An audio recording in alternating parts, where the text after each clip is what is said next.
കുഞ്ഞുങ്ങളൊക്കെ നടന്ന് ഈ തീർത്ഥാടന കേന്ദ്രത്തിൽ പോലും ഒത്തിരി നടക്കാനുണ്ടല്ലോ അങ്ങോട്ടും ഇങ്ങോട്ടൊക്കെ. കുറേ നടന്ന് വിഷമിക്കുമ്പോൾ കുഞ്ഞുങ്ങൾ അമ്മയോട് പറയും, അമ്മ ഒന്ന് എടുക്കമ്മ എന്ന് പറയും, എന്നൊന്ന് എടുക്കമ്മ.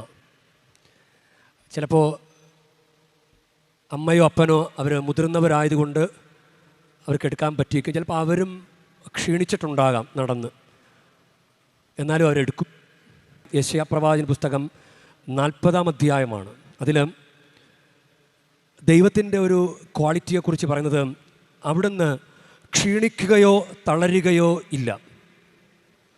40:28 അവിടുന്ന് ക്ഷീണിക്കുകയോ തളരുകയോ ഇല്ല. തളർന്നവന് അവിടുന്ന് ബലം നൽകുന്നു, ദുർബലന് ശക്തി പകരുകയും ചെയ്യുന്നു. ഇതാണിത്. ഈ കാര്യം തന്നെയാണ് ഇന്നത്തെ സുവിശേഷത്തിൽ. അധ്വാനിക്കുന്നവരും ഭാരം വഹിക്കുന്നവരുമായ നിങ്ങളെല്ലാവരും എൻ്റെ അടുക്കൽ വരുവിൻ, ഞാൻ നിങ്ങളെ ആശ്വസിപ്പിക്കാം. അപ്പോൾ ഈശോയുടെ സഹനങ്ങൾ എത്രയോ ഘോരമാണ്.